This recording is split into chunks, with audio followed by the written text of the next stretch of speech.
नमस्कार।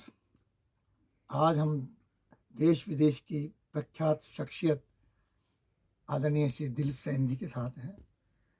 आप किसी भी परिचय की मोहताज नहीं हैं, आपको सब जानते हैं।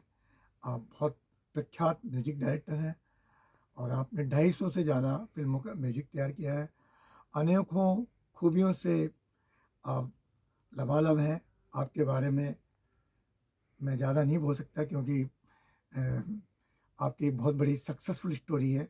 इतनी जल्दी कम उम्र में जाके आपने एक जर्नी शुरू करी, उसी समय से सफलता आपके कदम चूमती चली गई। आज आप एक बहुत बड़े मुकाम पर हैं और बहुत सारी जो आप फ़िल्में देखते हैं, प्रख्यात फ़िल्में, उनका आपने म्यूज़िक तैयार किया है। इसके अलावा आपने कुछ फ़िल्मों में अभिनय भी किया है। आप बहुत ही मतलब आपके म्यूजिक धार्मिक क्षेत्र में भी है, तो बॉलीवुड क्षेत्र में भी है, मनोरंजन क्षेत्र में, सब तरह से म्यूजिक में है। बाकी तो दिलीप सेन जी खुद बताएंगे एक इनकी सक्सेस स्टोरी की, कहाँ से इनकी शुरू हुई जर्नी, कितनी जल्दी इनको मुकाम मिला, कैसे मिला। और एक कभी कभी किसी किसी के जीवन में बहुत बड़ा स्ट्रगल भी होता है। अगर वो स्ट्रगल हम जान लेते हैं तो लोगों के लिए प्रेरणादायक होता है, क्योंकि ज़्यादातर लोगों की ज़िंदगी स्ट्रगल से निकलती है। और वो हमारे जीवन में जब स्ट्रगल आता है तो वो उन महापुरुषों की जो जीवनी वो हमें प्रेरणादायक होती है। तो मैं चाहूँगा कि आपका जो रही है एक जर्नी, जिनसे आपको बहुत ज़्यादा खुशी मिली है, जिन फिल्मों का म्यूजिक देके जो बहुत हिट हुए हैं पूरे देश विदेश के अंदर, क्योंकि सब कुछ तो आप शेयर नहीं कर सकते। और कहाँ से हैं, किस तरह म्यूजिक लाइन में प्रवेश करे, भारत न्यूज की बैंक सबसे पहले तो भारत न्यूज़ टीवी प्राइम के जो भी दर्शक हैं उनको मेरी तरफ से बहुत बहुत शुभकामनाएं। अस्सलाम वालेकुम, जय महाकाल जी। मैं संगीतकार दिलीप सेन, और जैसे भाई साहब ने बताया, परिचय दिया मेरा, तो आप भी राजस्थान से, मैं भी राजस्थान से हूँ। तो मुझे सबसे बड़ी फ़ख्र की बात यह है कि मैं राजस्थान में पैदा हुआ, राजस्थान का रहने वाला हूँ। बट मुंबई मेरी मातृभूमि की बजाय कर्म भूमि रही है, और इसने हमें बहुत कुछ दिया। आज हम जो कुछ भी हैं महाराष्ट्र की वजह से हैं, मुंबई की वजह से हैं। मगर हमें हमारी मातृभूमि भी नहीं भूलना चाहिए, जहाँ हम पैदा हुए, वो है राजस्थान, सुजानगढ़। और संगीत में हमारी 4 पीढ़ियाँ हैं जो मुसलसल यहाँ 1935 से लेकर 2023 तक कंटिन्यू काम कर रही है। जमाल सेन जी मेरे पिताजी पहली पीढ़ी में आते हैं। सेकंड पीढ़ी में मेरे बड़े भाई साहब शंभू सेन जी स्वर्गीय।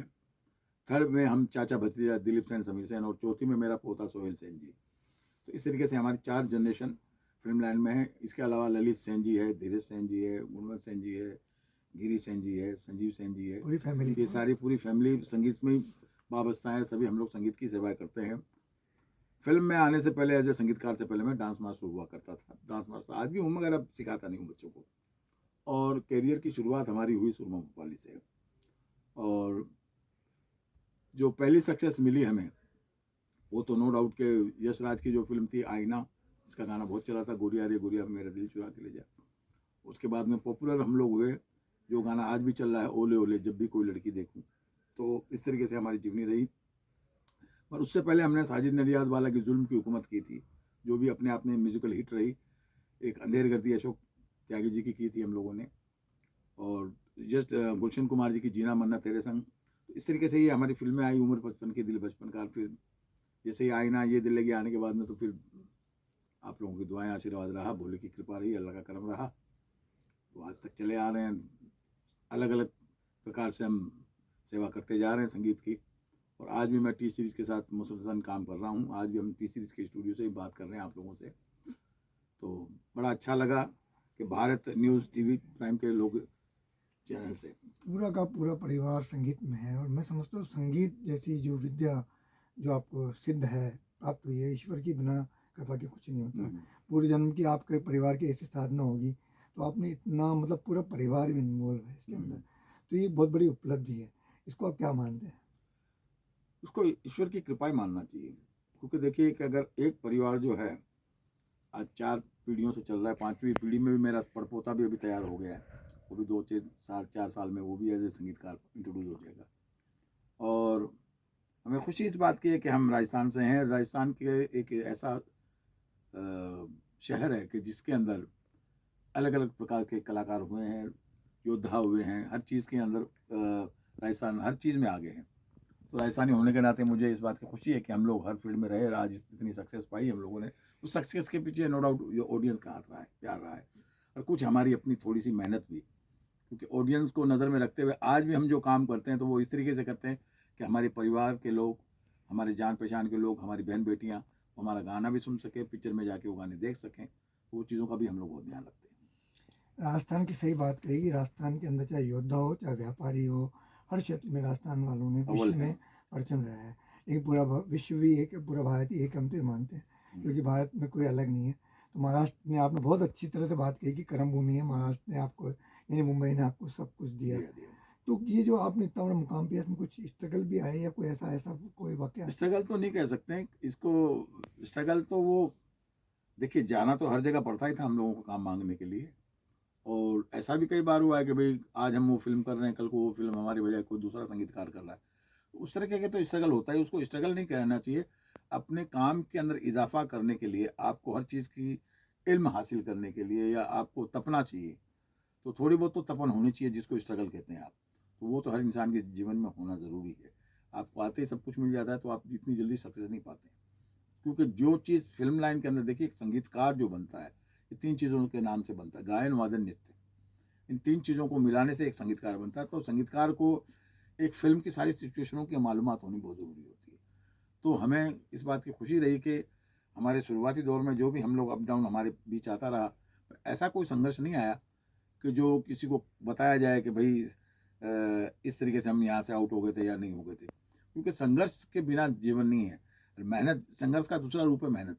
तो जब आप अपना काम करते हैं तो करते करते काम में इजाफा होता है, और उसको मेहनत कहते हैं, लगन कहते हैं। तो अगर मेहनत अगर आप नहीं करोगे तो यू आर नॉट सक्सेस। तो संघर्ष एक जो भाषा है, संघर्ष तो जीवन का दूसरा सक्सेस का नाम है। मैं समझता हूँ कि संघर्ष से इंसान को डरना नहीं चाहिए। संगीत आदमी के मस्तिष्क को हर तरह से, चाहे धार्मिक रूप में हो चाहे मनोरंजन रूप में हो, संगीत आदमी को जिंदा रखता है। जी। तो आपने सबसे बड़ी विद्या पर, मतलब एक तरह से ये प्राप्त की है, जिससे आदमी के मन मस्तिष्क, चाहे धार्मिक क्षेत्र में उसको लगाना हो, मतलब मोक्ष की प्राप्ति हो, तो भी एक संगीत के माध्यम बन जाता है कि आदमी परमात्मा में लीन हो जाए। और अगर हम घर गृहस्थी की बात करें उस दृष्टि में, तो संगीत के बारे में कुछ आपका मतलब क्या रहेगा?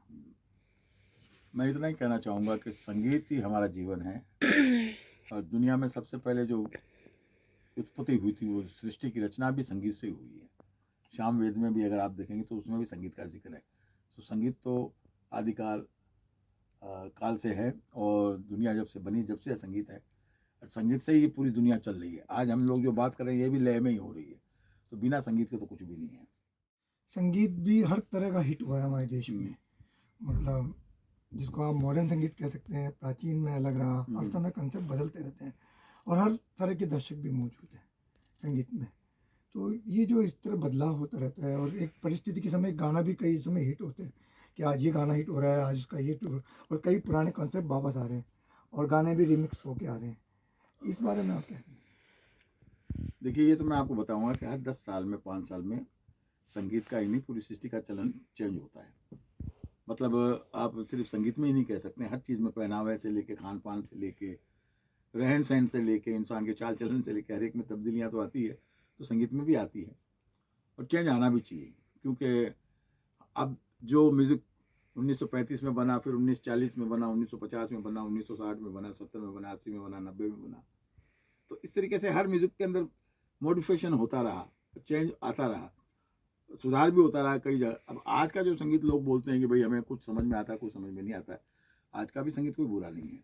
बट अब क्या होता था कि 90 के दशक में हमारे क्या होता था कि संगीत के साथ साथ शब्दों का भी ध्यान रखा जाता था।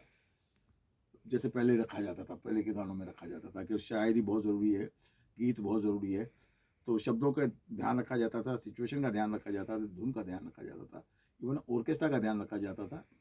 आज उसका थोड़ा सा विपरीत चल रहे हैं लोग। शब्द चाहे कैसे भी हों या शब्द जो भी हों, आज सिचुएशन के अंदर ये गाना फिट बैठ रहा था, इसको डाल दो। हमारे वक्त में ऐसा नहीं होता था। हमारे वक्त में सिचुएशन के हिसाब से गाना कंपोज किया जाता था। तो ये नहीं मैं कहना चाहता हूँ कि आज का म्यूज़िक अच्छा नहीं है, अच्छा है। समय के साथ जो तब्दीलियाँ आती है, चेंज आता है, अच्छा लगता है, पर ज़्यादा चेंज अच्छा भी नहीं लगता। आपने दोनों में चेंज कर लिया, मतलब पुरानी बात आज की बात आपने उसमें चेंज करके आज? नहीं, डेफिनेटली करना चाहिए। आज अगर आपको देखिए, आप जैसे कि अभी तो मैं लुंगी कुर्ते में बैठा हूँ, मगर कई ऐसी जगह है जहाँ पे मुझे सूट पहन के भी जाना पड़ता है। तो आप अपने अपने आप को या अपने शरीर को या अपने व्यक्तित्व को ऐसा रखिए कि आपको जिस माहौल में बुलाया जाता है या जिस माहौल में जाना होता है, तो आपको उस माहौल के हिसाब से ढलना ज़रूरी है। तो संगीत का भी यही हिसाब किताब है। तो बस हाँ, एक चीज़ नहीं होनी चाहिए, फूहड़ता नहीं होनी चाहिए। संगीत जो है ये सरस्वती का रूप है, भगवान कृष्ण का रूप है, भगवान शिव का रूप है। तो आप ये समझिए कि इन रूपों को हम कितना आदर से प्यार से मानते हैं। तो हमें संगीत जब कंपोज करते हैं तो भी हमें इन चीज़ों का ध्यान रखना चाहिए कि हमारा संगीत सबसे पहले तो हमारे परिवार के लोग सुनेंगे, फिर उसके बाद में बाहर के लोग सुनेंगे, फिर वो फिल्म के माध्यम से पूरी वर्ल्ड सुनेगा। तो आपके संगीत में वो जान, वो कशिश और वो शब्दों में ताकत होनी चाहिए। तो लोग बाग वो शब्द सुन के, आपकी धुन सुन के, फिल्म की सिचुएशन सुन के उसमें मंत्रमुग्ध हों। तो ये होना बहुत ज़रूरी है। दर्शकों को और जो फिल्म बना रहे हैं, निर्देशकों को और जो संगीत की विद्या में नए भर रहे हैं, उनको आप जो कोई संदेश अपनी तरफ से मार्गदर्शन देना चाहें तो बता सकते हैं। देखिए, मैं आपके चैनल के माध्यम से लोगों को यही कहूँगा कि देखिए, अच्छा सुनिए, अच्छा सोचिए, स्वस्थ रहिए।